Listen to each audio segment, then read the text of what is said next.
Talking about energy policy is something that candidates will frequently need to do throughout the election cycle. And as our gas prices continue to rise for a myriad of reasons, it's going to be more important for you to be able to have a conversation with the voter at the door on this issue. One of the top culprits for an increase in the cost of gas are government regulations. Government regulations are basically the reason for everything that's wrong in the world, but for now we'll focus on energy.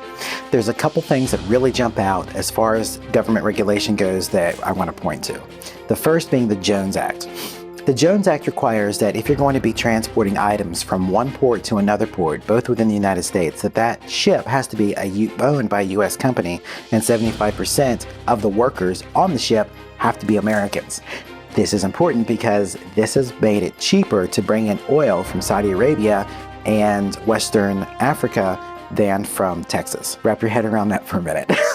So this 1920s, 1930s era law has been in effect this whole time, and nobody's done anything about it. You can't blame the Democrats for it when we've had a Republican executive, a Republican Senate, and a Republican House several times since then.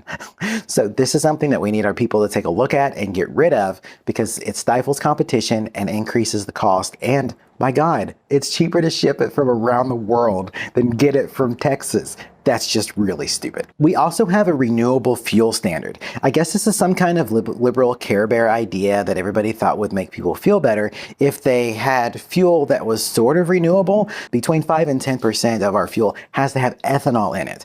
Ethanol doesn't actually do us any good. It doesn't protect the environment and has no effect whatsoever on how a vehicle runs other than watering down the gas. This is not good policy, and even if we believed in the climate conspiracy that the Democrats are always shouting about, this would not be an effective way to do anything about it. As cars get lighter and technology gets better, our dependency on gasoline will slowly go down on its own, but we're nowhere near being able to get rid of it just yet, which is why things like this are stupid and increase the cost of fuel. Another problem caused by the government is a restriction on domestic oil production. I found it very strange and somewhat suspicious that the federal government actually had enough land that they were able to forbid people from drilling oil on it. Why the federal government has so much land is probably a topic for another video, but for now, they have it and they're not letting us drill on it. These kinds of limitations make it very difficult for us to meet our production quotas in the name of protecting the environment, is usually their argument. But we're just exporting environmental damage from our country to other countries. So if you're having a conversation with people in Saudi Arabia and Oman, asking them to increase their production, you're also asking them to increase their environmental damage because you want to keep your country looking pretty. That's just kind of a shitty thing to do, I think, and it is one of the arguments they were making in refusing to increase their oil production. The fact is, we have something here called an EPA, and sometimes they actually do their job. Sometimes they do it well even. Not a big fan for other reasons, but the fact is they sometimes do their job in making sure that our oil producers aren't dumping oil into the river, extra oil into the river. I can't help but to feel like that's a good thing. You don't have that in other countries. So we're substantially increasing the pollution in other parts of the world when we don't allow our own domestic production here at home. On top of these three highlights, we also have taxation on our fuel. As you guys probably understand, when you go to the pump and you're looking at the price, 43% of it is the price of crude, about 25% of it is the cost of refining it, and then another 30% is going to be the taxes the state and federal government puts on it. Now, the government likes to use the excuse that putting a tax on fuel helps to pay for the roads. Unfortunately, only about 40% of our roads are paid for using this gas. It's not an effective way to raise revenue that we need for our highways. So that argument of the gas tax, I can't help but to wonder if stimulating the economy by getting rid of the gas tax entirely might help us generate the revenue that we need in order to do this. Or we could just not give billions and billions of dollars to foreign countries so that they can give abortions to their children or engage in a proxy war with a large, powerful country who's not really our enemy. But that's just my idea. So these are some of the things on background that you want to be aware of when you're putting together your notes on this issue to have a conversation with voters. As we swing into 2024, the Democrats aren't going to do anything better for the environment. Thankfully, we've taken over the Congress, which means that we'll probably continue to have our legislators attack the Biden administration and the Democrats on their sorry performance insofar as us being an energy independent nation goes. Unfortunately, the three things I highlighted earlier are all things that have been in effect since the last several times the Republicans have had control of the entire government, and they haven't fixed it. So not only do we have to fight big government Democrats, we also have to fight big government Republicans who want to keep these regulations in place. As you come into 2024, we need you to be an anti-regulation candidate, not to regulate or to say that regulating pharmaceuticals isn't necessarily the thing to do, but we're talking about regulations on the oil industry. They don't need these regulations. It doesn't make the world any healthier. We already have laws against pollution. This isn't doing any. So what you want to do is look into some of the things that we've just talked about and dig a little bit more into the energy issue in depth. When you're at the door, voters are not going to want to hear this entire thing, but every now and again, you're going to come across a voter or be talking in front of a group that is going to need you to be conversant on these issues. So you want to make sure that energy is something you pay attention to. If we had not had the changes with the administration the last couple of years and the cost of gas was really cheap, nobody'd really give a shit. Cost of gas is just going to get higher, and if this war continues, it's just going to get worse. Germany is having, as we can see in Europe, their green policies have really come to shoot them in the foot. They're turning their coal power plants back on because their hippie green energy agenda isn't really working so well. It's a national security risk for our allies. And had we been at peak production right now, we probably could have sent natural gas to our allies to help them through this challenging time. However much I blame them, as well as our leadership, for the problem right now. You also want to make sure that whenever you're having this conversation about energy, you try to keep it nice and simple. You don't have time for, I think, what's become a 10-minute video now. I meant it to be 2 minutes, and here we are still talking. So just keep that in mind. Say, is this a rich, long conversation? If so, you got to stop. Make sure you get it down. 3 talking points, 3 things you want to say as to why the cost of gas has increased and what you want to do about it. Getting rid of these regulations, cutting the gas tax is a great way to go. It's a good argument, and it'll work well for 2024. So Steve Scalise, the Republican whip in Congress, issued a press release that I thought highlights how we talk about the energy issue. It's a little bit extreme, but I'll go ahead and read a little bit of this to you.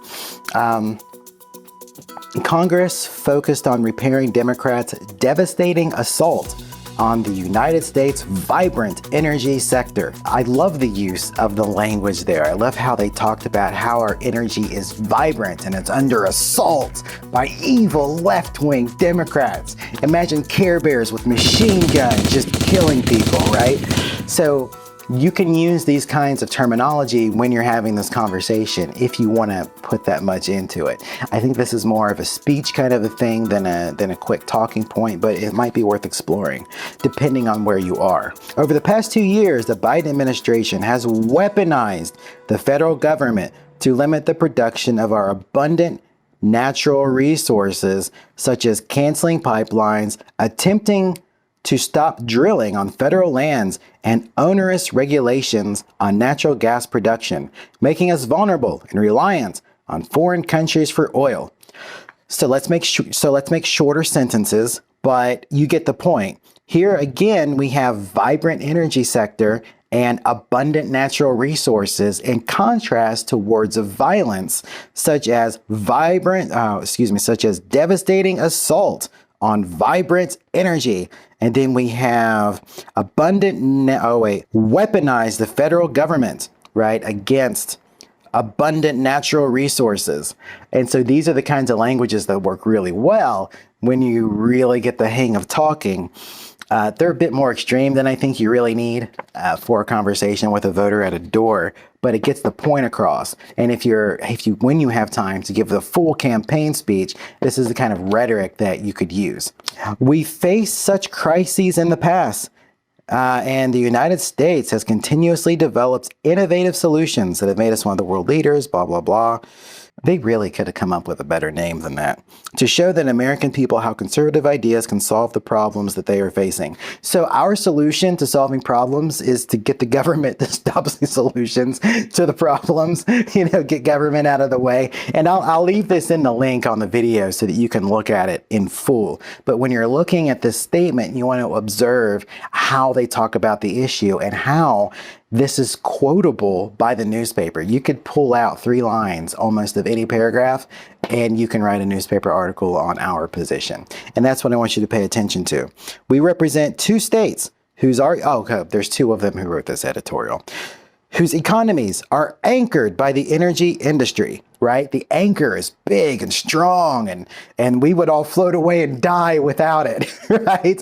Which is the imagery we're using here. Louisiana, for example, ranks 3rd in natural gas production in the United States and accounts for 9% of our country's total marketed natural gas production. 9%. Really? I didn't know that about Louisiana. Texas is the top crude oil and natural gas producing state in the nation. Right. We all know Texas is freaking awesome. So Louisiana and Texans are frustrated with the Biden administration's left-wing climate agenda because they know that there's a safe way to harness the oil and natural gas located in their backyards. Right. So the image of homeliness. They use backyards. I don't think they were trying to allude to anything metaphorical necessarily, but just it's right here. It's close. You don't have to ship it from West Africa because it's too expensive to get it from Texas, right? As American producers meet rising energy demand, they are met with lagging supply, uncertainty, and a whole of government approach that seeks to end fossil fuels, right? There's a conspiracy to end fossil fuels, and that's right. There really is. And when you get into looking at the effect, the devastating effect all these batteries for electric cars are having on our environment, you will throw up because it's ridiculous. You have to drive them like 400,000 miles before you finally get back the ecological damage to the environment that would have just been caused if they'd have just used gasoline that entire 400,000 miles. I mean, the damage and so on that's caused by the environment. And there's a correlation between that and the conflict with Russia because of all the lithium they have there and the Democrats being invested. This is about the press release. Biden instituted the most significant drawdown, drawdown of strategic polling reserve in history to boost his declining polling numbers. So they didn't boost his polling numbers at all. If Pearl Harbor happened tomorrow, and not only us, but the Japanese and our allies were hit in China, do we have enough fuel for our military, for our trucks, for other things to survive? And for how many days can we survive? So the strategic oil reserve is incredibly important just in case we're attacked and we're completely cut off. If we had refineries and production happening in the U.S., the strategic oil reserve not being there wouldn't matter because we would be producing so much every day. We could probably get it refined, and within a couple of weeks, we'd be up and rolling again. He's brought it to a level and brought our dependency so high that if we're attacked tomorrow, we're basically all going to die. That's probably alarmist, but you get the point. So this goes off a little of our discussion on energy. So I saw in March of this year, the Republicans introduced the Strategy to Secure Offshore Energy Act, which directs the Biden administration to lay out a 5-year plan for offshore oil and gas sales. So instead of offering a plan of our own, which is really simple, just increase domestic production. It's not rocket science. And get rid of the Jones Act and some of these regulations we discussed. They're putting it on Biden to come up with a 5-year plan.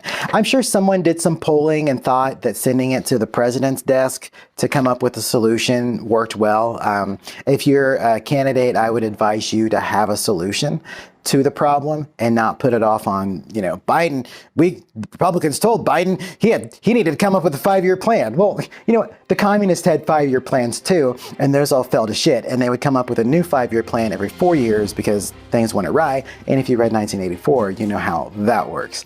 So let's not put off on them. The Democrats don't have solutions. We have solutions. Their solutions are stupid. Our solutions are good, which is why we never go to a liberal for a solution, because their solution always means big government, hugging seals or something because they're endangered or gay or whatever, calling people racist. They have no solutions. So do not ever say anything like that. But in the meantime, I will keep you apprised of these as they come along, and good luck in having a conversation about the issue. And don't forget to use those negative words when talking about the Democrats, how they weaponize industry, they weaponize government against our vibrant energy, and so on and so forth. So good luck in having conversations on the campaign trail. Feel free to leave questions in the comments, and happy campaigning.